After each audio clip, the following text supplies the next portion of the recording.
नमस्कार साथियों, मुगल वंश के बारे में हम पढ़ रहे थे। हमने ये देखा था कि बाबर ने 1526 में जिस मुगल वंश की स्थापना की, हुमायूं ने जिसको बुरी तरीके से किसी तरीके से बचाया, अकबर ने जिसको बढ़ाया और जहांगीर ने उसको सस्टेन किया, यहां तक हमने पढ़ा था।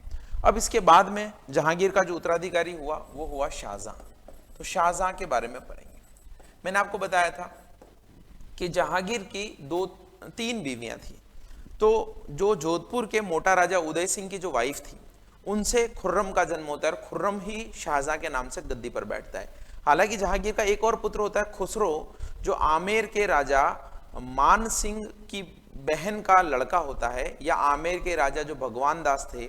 मैंने आपको बताया था कि जोधाबाई, जो जिसको हम बोलते हैं हरकाबाई, वो आमेर के राजा की लड़की थी और उन्हीं जोधाबाई या हरकाबाई के भाई भगवान सिंह और उनके बेटे मान सिंह जोधपुर अकबर के दरबार में नवरत्नों में शामिल थे मान सिंह। तो मान सिंह की बहन मान बाई से भी जहांगीर का विवाह हुआ था और उससे एक खुसरो नाम का लड़का होता है, जिसके विद्रोह के कारण जहांगीर को परेशानी होती है और जहांगीर उसके विद्रोह में साथ देने के कारण एक सिख गुरु अर्जुन देव की हत्या कर देता है। तो खुसरो तो खत्म हो गए वहीं पर। एक जो खुर्रम थे वो बचे और खुर्रम ही शाहजहां के नाम से प्रसिद्ध हुए। अब शाहजहां के काल की सबसे इंपॉर्टेंट घटनाएं कौन कौन सी हैं, पहले तो आप ये जानिए। सबसे पहले, जिस तरीके से जहांगीर के शासनकाल को चित्रकला का स्वर्ण युग कहा जाता है, यानी गोल्डन पीरियड ऑफ हम कहेंगे पेंटिंग, उसी तरीके से गोल्डन पीरियड ऑफ आर्किटेक्चर बोला जाता है शाहजहां के युग को।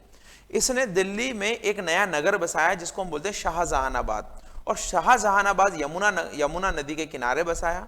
वहां पर इसने सुंदर सुंदर इमारतों का निर्माण करवाया, जैसे लाल किला उनमें प्रमुख है, जामा मस्जिद है, और लाल किले के अंदर भी दीवाने आम, दीवाने खास, कश्मीरी गेट, अजमेरी गेट, ये बहुत सारे चीजें इसने आर्किटेक्ट करवाई यानी बनवाई। एक और जो सबसे इंपॉर्टेंट है इसके द्वारा बनवाया गया चीज, तो पिकॉक थ्रोन इसने बनवाया। पिकॉक थ्रोन का मतलब होता है कि इसने रत्न जड़ित मयूर सिंहासन बनाया, और ये रत्न जड़ित मयूर सिंहासन में ही इसने क्या किया, और अपने ताज में कोहिनूर का हीरा लगवाया। तो ये मयूर सिंहासन और कोहिनूर का हीरा बाद में कब, 1738 में जब नादिर शाह का आक्रमण होगा, तो नादिर शाह जो है चुरा कर ले जाएगा, और नादिर शाह से ये मिल जाएगा किसको, अहमद शाह अब्दाली को। तो अहमद शाह अब्दाली बाद में जो है भारत पर आक्रमण करेगा, मराठाओं को हराएगा, वो यही मराठा है। तो आर्किटेक्ट का स्वर्ण युग कहा जाता है। बड़ा ही रत्न जड़ित मयूर सिंहासन था, पिकॉक थ्रोन था, ये बहुत इंपॉर्टेंट है, आप ध्यान रखिएगा। तो शाहजहां के काल की ये बहुत बड़ी घटना है। फिर इसके द्वारा बनाई गई सबसे बड़ी इमारत या अच्छी इमारत जो दुनिया के 7 अजूबों में भी शामिल है, वो है ताजमहल। ताजमहल इसकी बेगम की याद में इसने बनाया था, जिसका नाम था अर्जुमंद बानो। अर्जुमंद बानो जो है वो नूर जहां के भाई की लड़की थी। नूर जहां के भाई थे आसफ खां की लड़की थी अर्जुमंद बानो, जिसको शाहजहां प्यार से मुमताज महल बोलते थे। और मुमताज महल की मृत्यु के बाद में शाहजहां ने उनकी याद में ताजमहल का निर्माण करवाया। तो ये इनके काल की सबसे बड़ी बड़ी घटनाएं जो मैंने बताई आपको, क्योंकि वास्तुकला का स्वर्ण युग कहा जाता था। दूसरा, शाहजहां ने भी कुछ टेरिटरी को अक्वायर किया। सबसे इंपॉर्टेंट, शाहजहां ने अपने शासन में अहमदनगर को अपने राज्य में मिला दिया। अहमदनगर, अहमदनगर जो मैं कहूंगा कि दक्षिण में एक बड़ा राज्य था, अहमदनगर को अपने शासन में मिलाया शाहजहां ने। तो ये कुछ एक्सपेंशन भी किया, इस मामले में भी इन्होंने काम किया, बहुत सारी चीजें की। ताजमहल में ही शाहजहां की कब्र है, इनकी जो मुमताज महल है उसकी कब्र के पास में, तो ताजमहल एक कब्र पर बना हुआ है। दूसरा, ताजमहल के सामने जो मुसम्मन बुर्ज है, उस मुसम्मन बुर्ज में इनको 8 साल तक इनके बेटे औरंगजेब ने कैद रखा था। शाहजहां के 4 बेटे थे। शाहजहां के 4 बेटों में सबसे बड़ा बेटा था दारा शिकोह, दूसरे नंबर का था औरंगजेब, तीसरे नंबर का था शाह सुजा, चौथे नंबर का था मुराद बख्श। तो इनमें चारों लड़कों में इनके बाद में जो युद्ध होता है, उत्तराधिकार के युद्ध, वो 5 युद्ध हुए हैं, जिसमें औरंगजेब विजयी बनकर निकलता है और इनको कैद कर लेता है। तो औरंगजेब जो है अपना राज्याभिषेक 2 बार करवाते हैं। तो ये इनके बारे में कुछ चीजें हैं जो मैंने आपको बताई। तो चलिए कुछ और एक्स्ट्रा चीजें हैं तो वो हम देख लेते हैं। जैसे ताजमहल के वास्तुकार कौन है, अहमद लाहौरी हैं, उस्ताद ईसा हैं। तो इसमें छोटी छोटी जानकारी आपको मिल जाएगी। सबसे पहले बचपन का नाम खुर्रम मैंने आपको बता दिया। खुर्रम की माँ का नाम जगत गोसाई था, जो मोटा राजा उदय सिंह की लड़की थी, ये मैंने बता दिया। आगरा से दिल्ली लेके आया और दिल्ली में शाहजहानाबाद बसाया। दिल्ली लाने के लिए, दिल्ली लाने के लिए इन्होंने यमुना के तट पर 1638 ईस्वी में क्या बचाया, शाहजहानाबाद बसाया। तो मैंने बताया दिल्ली में अलग अलग जगह पर अलग अलग शहरों का निर्माण हुआ है, तो शाहजहानाबाद उसमें एक नगर है। स्थापत्य कला का स्वर्ण युग मैंने आपको बता दिया। देखिए कौन कौन से, लाल किला, जामा मस्जिद, जामा मस्जिद, मोती मस्जिद, आगरा का ताजमहल, दीवाने Aam, Diwane Khas, Delhi Gate, Kashmiri Gate, Ajmeri Gate, Mayur Singhasan, ये सारे इनके द्वारा बनाए गए हैं। मयूर सिंहासन को तख्त ताउस भी बोला जाता है, ठीक है ना, क्या तख्त ताउस। रत्नजड़ित सिंहासन था, कोहिनूर हीरा लगा हुआ था। इसके वास्तुकार अगर पूछे तो बादल खां थे। कौन थे, बादल खां इसके वास्तुकार थे मयूर सिंहासन के, ठीक है। तो ये तो मैंने आपको बता ही दिया है सीधा सीधा। फिर देखिए आप और क्या है, अपनी पत्नी इनकी याद में इन्होंने ताजमहल बनाया। सफेद संगमरमर से, संगमरमर कहां से ले जाया गया, राजस्थान के मकराना से, आपके राजस्थान से मकराना से ही संगमरमर ले जाया गया था। तो ये करीब करीब 20 सालों में तैयार हुआ था। इसके वास्तुकार देखिए उस्ताद अहमद लाहौरी, मैं बता चुका हूँ, उस्ताद ईसा, इन दोनों ने जो है इसके वास्तुकार है, प्रमुख वास्तुकार है। कहानियां बहुत सारी प्रचलित है। कहानियां ये प्रचलित है कि इनके हाथ कटवा दिए गए थे उस समय कि और ऐसा कोई इमारत ना बना पाए। एक ये भी कहानी है कि यमुना के इस पार तो इन्होंने व्हाइट संगमरमर से ताजमहल बनाया और यमुना के उस पार ये ब्लैक संगमरमर से एकदम वैसा का वैसा हुबहू प्रतिकृति बनाना चाहते थे। तो ये कई सारी कहानियां प्रचलित हैं। अब सच है क्या भाई पता नहीं। सिजदा पाइबोस किसने शुरू किया था, बलबन ने शुरू किया था। सिजदा झुककर सलाम करना, पाइबोस यानी पैरों को चूमना, ईरानी प्रथाएं थी, इन्होंने खत्म कर दिया। इलाही संवत खत्म कर दिया जो अकबर ने चलाया था 1683 में। फिर तुलादान, ये जो है 1683 नहीं 1583 में, सॉरी, तुलादान जो है यानी कि राजा को तोलना रत्नजड़ित आभूषणों से, फिर उनको दान दे देना। जरोखा दर्शन, ये सारे इन्होंने बंद कर दिए थे। जरोखा दर्शन का मतलब ये कि महल में आकर राजा प्रजा को जरोखा दर्शन दे, हाथ वाथ हिलाए, इस तरीके से ये सब बंद कर दिया था। शाहजहांनामा इनके ऊपर एक किताब है जिसका रचयिता कौन था, इनायत खां था। और 4 पुत्र थे, मैंने आपको बता दिया है, दारा शिकोह, औरंगजेब, शाह शुजा और मुराद। तो ये मुराद बख्श को गुजरात का, शाह शुजा को बंगाल का सूबा और अहमदनगर यानी कि जो दक्षिण में अहमदनगर को औरंगजेब ने एक्चुअली जीत कर दिया था। तो दक्षिण की जिम्मेदारी औरंगजेब को मिली थी और ये जो दारा शिकोह था ये तो दिल्ली में ही रहता था। इनका सबसे फेवरेट जो लड़का था वो था दारा शिकोह। इसी को उत्तराधिकारी बनाना चाहते थे। ये बड़ा लड़का भी था, ये बहुत ही ज्ञानी व्यक्ति भी था और थोड़ा पोलाइट व्यक्ति भी था, उस तरीके से कट्टर मुस्लिम नहीं था। इसने उपनिषदों का अनुवाद कराया, इसने सर ए अकबर के नाम से, क्या नाम से, सर ए अकबर के नाम से उपनिषदों का अनुवाद भी कराया, ट्रांसलेशन भी कराया इसने। तो सर ए अकबर के नाम से ट्रांसलेशन ऑफ द उपनिषदास, तो ये इन्होंने करवाया। अब जब ये चीजें होती है, ये बीमार पड़ते हैं, तो इनको ऐसा लगता है कि दारा शिकोह जो है सत्ता हत्या लेगा। तो बीमार पड़ने पर दारा शिकोह जो है इसको लगता है कि इसका मनसब जो है, दारा शिकोह का मनसब जो है बढ़ा दिया जाता है, 60,000 का मनसब कर दिया जाता है। तो मैंने आपको बताया था मनसब एक तरीके का ओहदा होता था। तो जब ये बीमार होते तो दारा शिकोह का जब मनसब बढ़ा देते तो इनको लगता है, औरंगजेब को और इन दूसरे भाइयों को, कि इनका मनसब इतना बढ़ाने का मतलब, पद बढ़ाने का मतलब है कि इनको सत्ता दी जा रही है, उत्तराधिकार के में जो है इनको दारा शिकोह को प्रायोरिटी दी जा रही है, यही राजा बनेंगे, इस तरीके से किया जाता है। तो ये सारे लोग जो इकट्ठा हो जाते हैं और लड़ाइयाँ होती है, और उन लड़ाइयों में जीतता कौन है, औरंगजेब जीतता है। तो यही चीजें हैं। अब आप देखिए औरंगजेब के बारे में जान लेते। तो औरंगजेब के बारे में थोड़ी चीजें मैं पहले ही बताता हूं आपको, ताकि आपको पढ़ने का वो रहे। औरंगजेब 5 लड़ाइयों में जीतता है। सबसे पहले शाह शुजा को दारा शिकोह हरा देता है। किसको हराता है सबसे पहले? सबसे पहली लड़ाई जो है वो दारा शिकोह और शाह शुजा के बीच में होती है। तो औरंगजेब को ये पता लग जाता है कि ठीक है, अकेला जीतना मुश्किल है दारा शिकोह से, क्योंकि रॉयल आर्मी तो इसी के पास थी सारी। तो औरंगजेब क्या करता है, मुराद बख्श के साथ में कोलिशन कर लेता है। और मुराद बख्श के साथ में जब कोलिशन करता है तो ये दोनों मिलाकर दारा शिकोह की रॉयल आर्मी को हरा देते हैं। दारा शिकोह की रॉयल आर्मी को हरा देते हैं। फिर ये दोनों मिलकर शाह शुजा को भी हरा देते हैं, ठीक है। फिर ये क्या करता है, औरंगजेब खुद मुराद बख्श को भी मार देता है। और अंत में दारा शिकोह से जो लड़ाई होती है उसमें दारा शिकोह को भी खत्म कर देता है। एक्चुअली दारा शिकोह वहां से भाग जाता है और बाद में पकड़ में आते हैं। औरंगजेब राजा बन गए। औरंगजेब भाई साहब जो है बड़े मुस्लिम थे, कट्टर थे, और मुस्लिम कट्टर होने के कारण ये जो है अपने दरबार में कई सारी चीजें करवाते, इतिहास लेखन बंद करा देते, संगीत नाच गाना बंद करा देते, बहुत सारी चीजें करते हैं। बड़े ही सादे टाइप से ये सोचते, ये ऐसा कहा जाता है इनके बारे में कि ये सादे टाइप से रहते थे, धर्म की आस्था में बहुत ज्यादा बिलीव करते थे। इनको इसी कारण जो है जिंदा पीर बोला जाता है। क्या बोला जाता है? औरंगजेब को जिंदा पीर। तो ये इस तरीके से औरंगजेब का नाम है, जिंदा पीर बोला जाता है।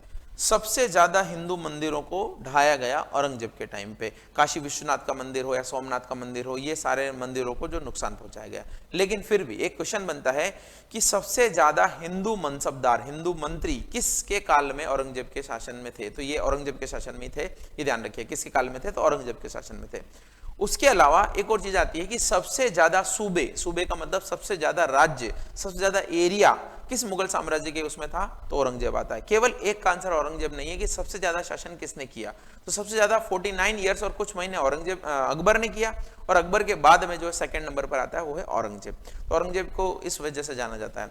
फिर औरंगजेब ने भी अपनी पत्नी राबिया दुर्रानी की याद में एक ताजमहल टाइप बनाया था औरंगाबाद में, तो वो सेकंड ताजमहल कहलाता है। वो उतना अच्छा बना नहीं था। औरंगजेब का मकबरा भी कहां पर है? औरंगजेब का, जैसे शाहजहां का मकबरा ताजमहल आगरा में है, वैसे औरंगजेब का मकबरा औरंगाबाद में है। औरंगजेब के शासनकाल की घटना सबसे महत्वपूर्ण यह है कि उसने साउथ में ज्यादा से ज्यादा राज्य फैलाने की कोशिश की, क्योंकि इतना राज्य तो उसको मिला था।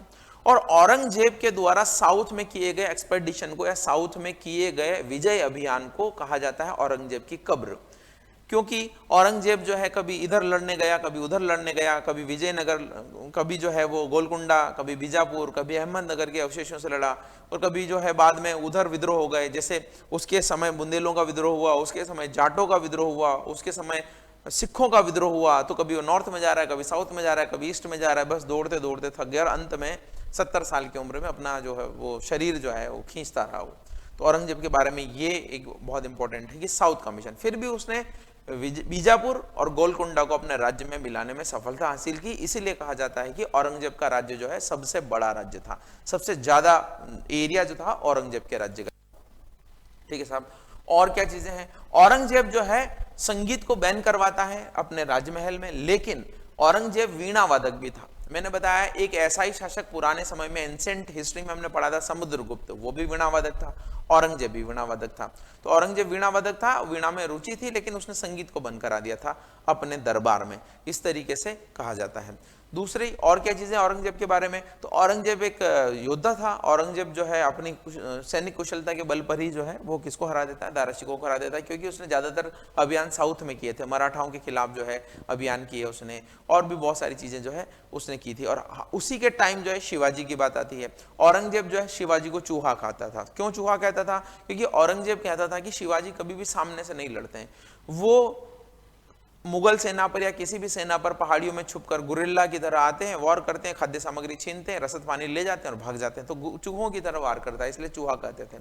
तो औरंगजेब बहुत परेशान था, किससे? शिवाजी से, शिवाजी के उत्तराधिकारियों से। तो औरंगजेब ही शिवाजी के एक पुत्र संभाजी की भी हत्या करवा देता है। हालांकि शिवाजी बहुत ज्यादा समय तक औरंगजेब के शासनकाल में टिक नहीं पाते हैं, 1680 में उनकी मृत्यु हो जाती है, जबकि औरंगजेब तो शासनकाल ही 1660 में शुरू करता है। तो केवल 20 सालों तक ही औरंगजेब के समय पर शिवाजी टिक पाते हैं, उनके बाद में मृत्यु हो जाती है, तो उनके बेटे जो है शासन करते हैं। तो इस तरीके से साउथ के बारे में और इन चीजों के बारे में आपको पता होना चाहिए। औरंगजेब की ऊपरी तौर पर कहानी यही है, बाकी फैक्ट तो ये है। मैंने आपको बोला था सबसे ज्यादा रूलिंग पीरियड आफ्टर अकबर, ये मैंने बता दिया। ये 5 लड़ाइयां मैंने बताई। बहादुरपुर की लड़ाई में कौन? शाह सुजा हार जाता है, किससे? रॉयल आर्मी दारा शिकोह से। फिर दूसरी लड़ाई होती है धर्मट की लड़ाई। तो धर्मट में मैंने बताया औरंगजेब और मुराद बख्श साथ में हो जाते हैं। तो औरंगजेब और मुराद बख्श साथ में हो जाते हैं, तो ये जो कासिम खान और जसवंत सिंह है, ये किसकी तरफ से है? दारा शिकोह की तरफ से। तो दारा शिकोह की तरफ से जब जसवंत सिंह और ये आते हैं तो ये हार जाते हैं। इसमें कौन हार जाते हैं? ये हार जाते हैं। औरंगजेब और मुराद बख्श जीत जाता है। फिर बाद में औरंगजेब और मुराद बख्श जो है एक और बार लड़ाई लड़ते हैं, जिसमें दारा शिकोह खुद आता है कि भाई मेरे सेल पे सालार हार गए तो मैं खुद जाता हूं। तो दारा शिकोह भी इसमें हार जाता है और भाग जाता है यहाँ से। ठीक है। फिर खंजुआ, खंजुआ की लड़ाई में सामूगढ़, खंजुआ, देवराय, ये देवराय सबसे इंपॉर्टेंट है, ध्यान रखना। ये तो ठीक है, धर्मट की लड़ाई तो ठीक है। एक्चुअली 3 लड़ाइयां बहुत इंपॉर्टेंट है जो दारा शिकोह के साथ में लड़ी गई। एक तो धर्मट की लड़ाई है, एक आपकी ये वाली लड़ाई है सामूगढ़ की लड़ाई है, और एक आपकी देवराय की लड़ाई। ये तीनों ही ये समझिए कि औरंगजेब और शाह सुजा के बीच, सॉरी, औरंगजेब और दारा शिकोह के बीच लड़ी गई है। एक लड़ाई जो धर्मट की लड़ाई है 1658 की, उसमें तो औरंगजेब के साथ में जसवंत सिंह जो दारा शिकोह के सिपह सालार थे वो लड़े, हार गए।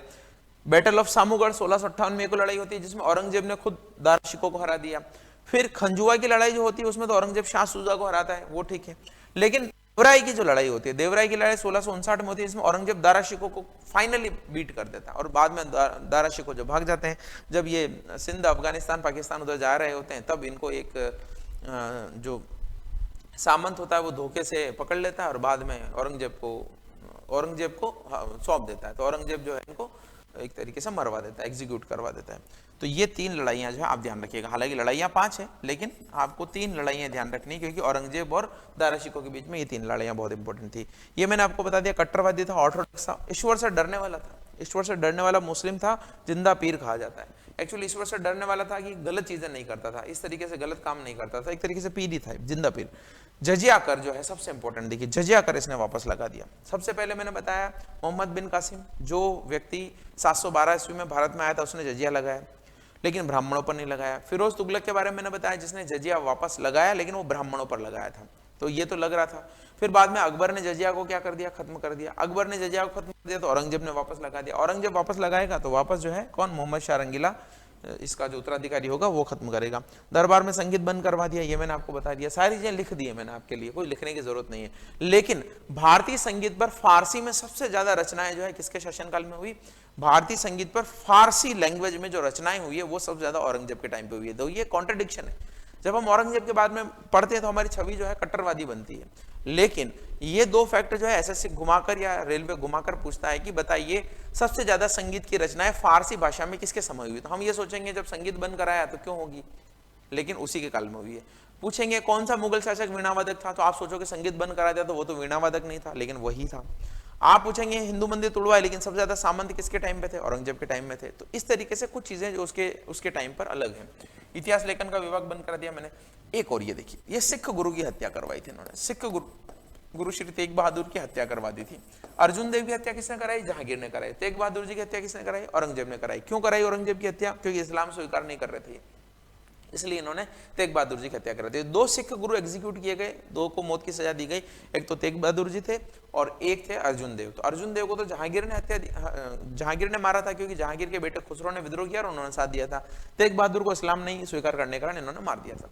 फिर शिवाजी का मैंने बताया था कि शिवाजी के कारण बड़े परेशान रहते, तो जय सिंह को भेजा था इन्होंने। आपने वो मूवी देखी तानाजी, तो उसमें जो उदय सिंह का कैरेक्टर है, उसके बाद में जो अगला सेनापति जाता है वो होता है, नहीं उसके पहले, उदय सिंह के पहले जो जाता है वहां पर जय सिंह जाता है। जय सिंह और शिवाजी के बीच में एक संधि होती है, क्योंकि जय सिंह वहां के सरदारों को, जो कि हिंदू था, तो आसपास के सरदारों को अपने साथ में मिलाकर शिवाजी को मजबूर करता है। शिवाजी के 23 किलों में से काफी सारे किले जो है इस पुरंदर की संधि में ले लिए जाते हैं और बोलते हैं कि 4 लाख खून जो है शिवाजी को देने पड़ेंगे। 4 लाख खून। हुण क्या था, उस समय की मुद्रा चलती थी, गोल्ड कॉइन चलते थे, तो हुण जो है वो मुद्राएं शिवाजी को देनी पड़ेगी, अपने किले भी देने पड़ेंगे।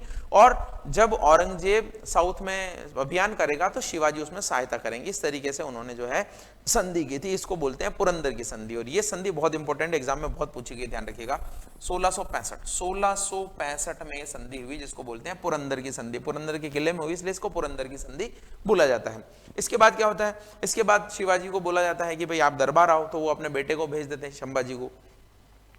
लेकिन जब बाद में एक समय के लिए शिवाजी को ये बोला जाता था कि भाई आप कुछ क्षेत्र 4 लाख खून के अलावा कुछ क्षेत्र जीत कर भी हमें देंगे, जहां का राजस्व जो है मुगलों को प्राप्त होगा, लेकिन वो जीतने में असफल रहते हैं। तो शिवाजी और जय सिंह के बीच में बात होती है, तो जय सिंह बोलते हैं कि शिवाजी आपको औरंगजेब से मिलकर और सहायता लेनी चाहिए इन क्षेत्रों को जीतने के लिए। तो शिवाजी जब दरबार में जाते हैं तो उनके साथ खराब सलूक किया जाता है, केवल 5000 के मनसब के बीच में बिठाया जाता है। 5000 का मनसब होता है कि उनको बहुत कम जो है ओहदा दिया जाता है और पीछे भी बिठाया जाता है। शिवाजी इस बात से रुष्ट हो जाते हैं और वहां से बड़ी तरकीब से भाग कर निकल के आ जाते हैं अपने बेटे के साथ में। संभाजी तो वहीं थे ही, शिवाजी और संभाजी दोनों भाग कर निकल जाते हैं। फिर बाद में शिवाजी क्या करते हैं, सूरत की लूट करते हैं, बहुत सारी चीजें करते हैं, छत्रपति की उपाधि लेते हैं, राजा बनते हैं और औरंगजेब को खूब परेशान करते हैं।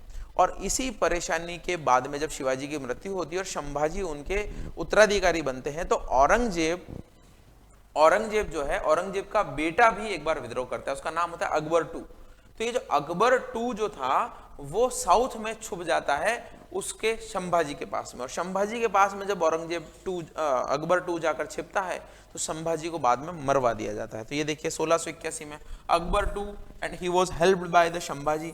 संभाजी के द्वारा उनकी मदद की जाती है, इसलिए जो है संभाजी को बाद में मरवा दिया जाता है।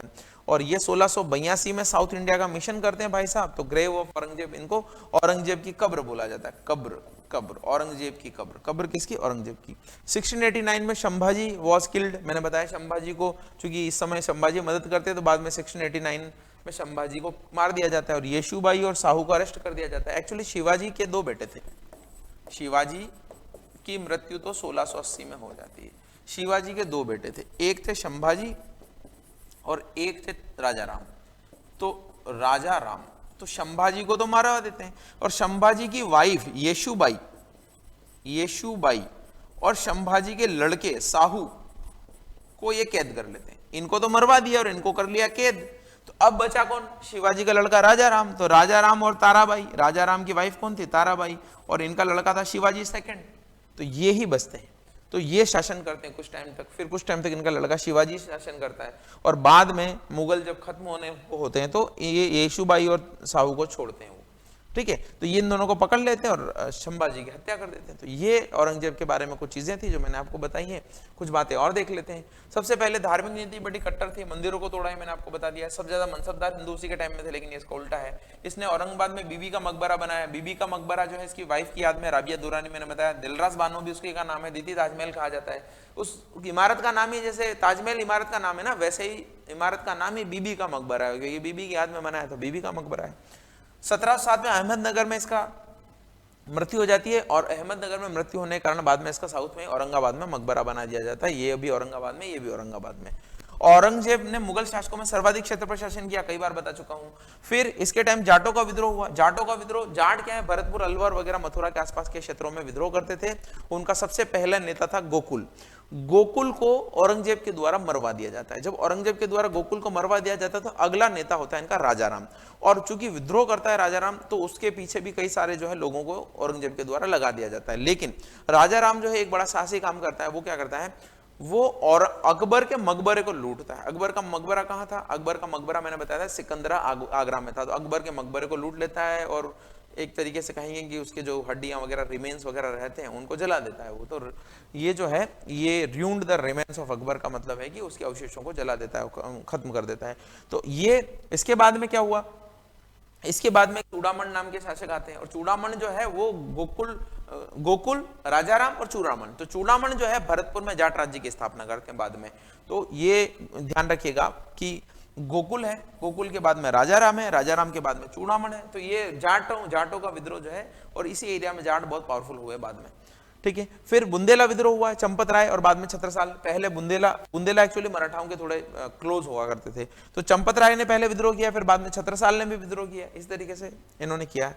राजपूतों का विद्रोह हुआ। राजपूतों का विद्रोह कैसे हुआ, आपके जोधपुर की कहानी है। जोधपुर में महाराजा जो यहाँ के महाराजा थे जिनका नाम था अजीत सिंह के पिताजी थे, एक्चुअली वो मुझे नाम याद नहीं आ रहा, जसवंत सिंह, बिल्कुल सही, जसवंत सिंह थे। और जसवंत सिंह की मृत्यु के बाद में उनका बेटा होता है अजीत सिंह। हालांकि ये बेटा जो है उनकी मृत्यु के बाद में पैदा होता है। उनके 2 बेटे होते हैं, एक्चुअली 2 बेटे मृत्यु के बाद में पैदा होते हैं। तो अजीत सिंह को यहाँ के राजपूत सरदार राजा घोषित करते हैं, लेकिन औरंगजेब उसको मान्यता नहीं देता है। औरंगजेब जो है जसवंत सिंह के भाई के लड़के को मान्यता देता है, उसको जो है कहते हैं कि उस समय छत्र प्रोवाइड करा देता है, क्योंकि राजा की जो स्वीकृति थी वो मुगलों के से आती थी उस समय। तो ये अजीत सिंह के साथ में यहाँ पर दुर्गादास राठौड़ नेतृत्व संभालते हैं। दुर्गादास, तो अजीत सिंह तो बहुत छोटे थे, तो दुर्गादास राठौड़ जो है इनके संरक्षक बनते हैं और यही इनको लेकर घूमते हैं काफी सालों तक। औरंगजेब कभी मान्यता नहीं देता अपने जीवन काल में। बाद में औरंगजेब का जो उत्तराधिकारी होगा बहादुर शाह, वो मान्यता देगा, ध्यान रखिएगा। तो राजपूत भी विद्रोह करते हैं। और यह भी कहा जाता है कि औरंगजेब का लड़का जो अकबर था, जिसको संभाजी ने शरण दी थी, उसको भी दुर्गादास राठौड़ ने ही साउथ में भेजा था। पहले वो यहाँ आया था।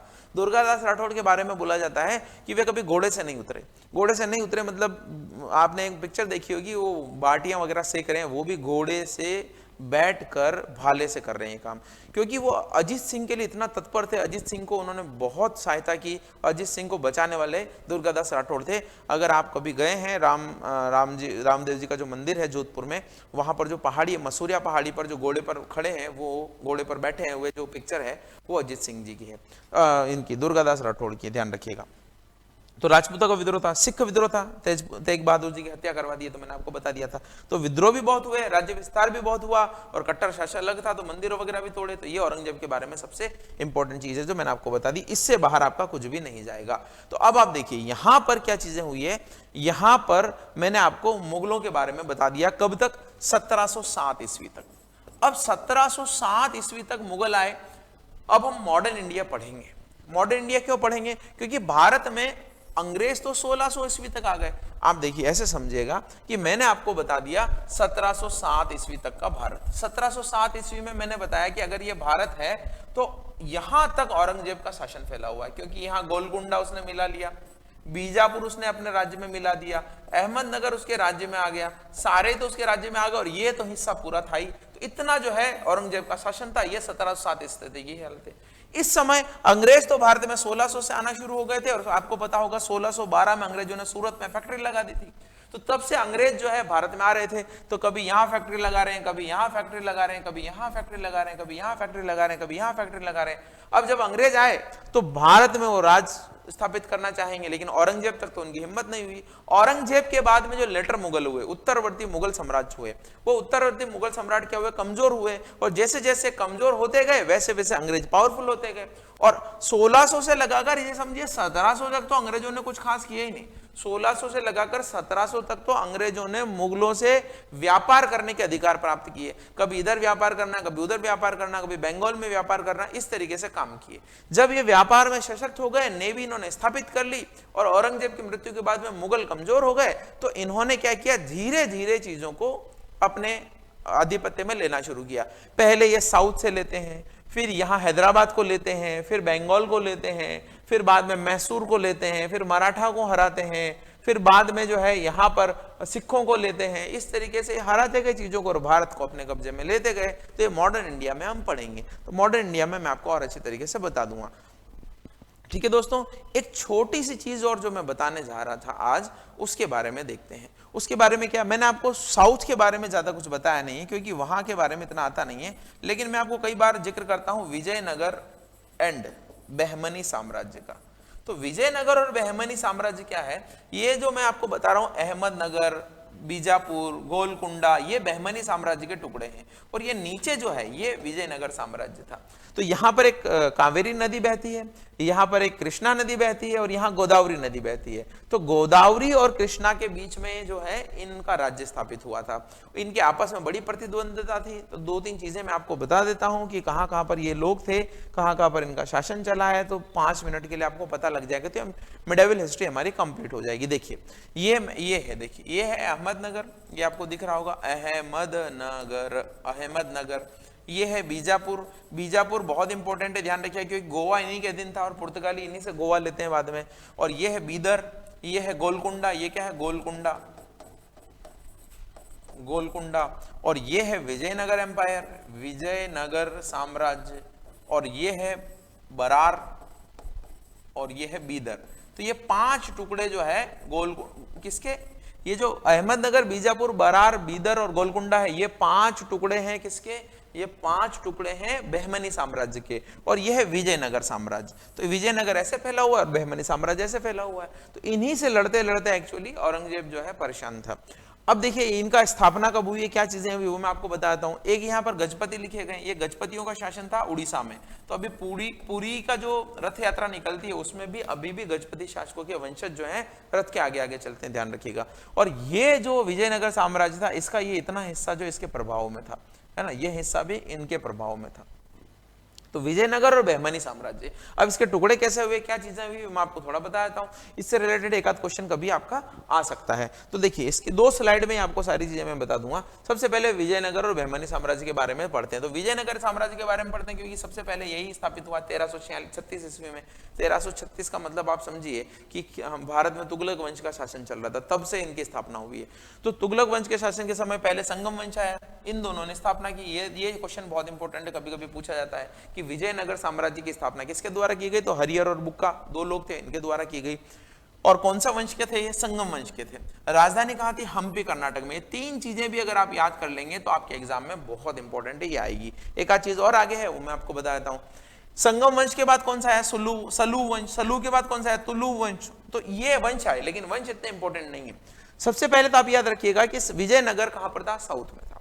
कौन संस्थापक? हरिहर और बुक्का। कौन से वंश के? संगम वंश के। कहां पर राजधानी? हम्पी, कर्नाटक में। ये तो इंपॉर्टेंट है।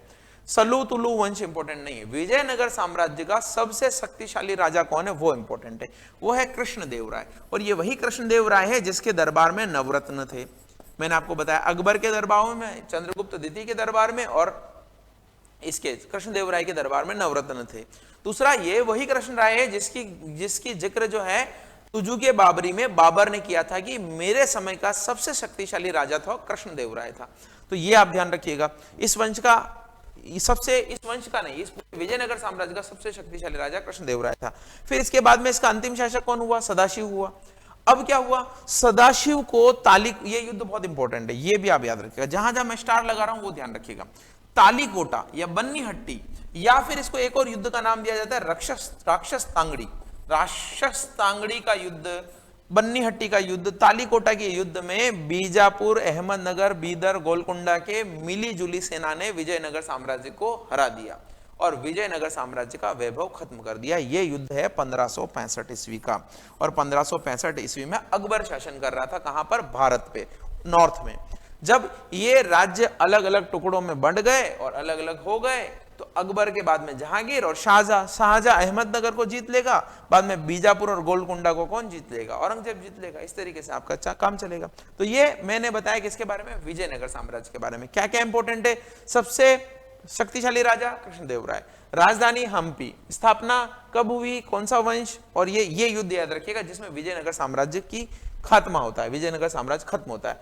अब बहमनी साम्राज्य की बात करते हैं। तो बहमनी साम्राज्य की स्थापना 1347 में हुई। उसकी कितने में हुई थी? 1336 में हुई थी। उसकी किसने की थी? हरिहर बुक्का ने। इसकी किसने की? हसन गंगू ने की है।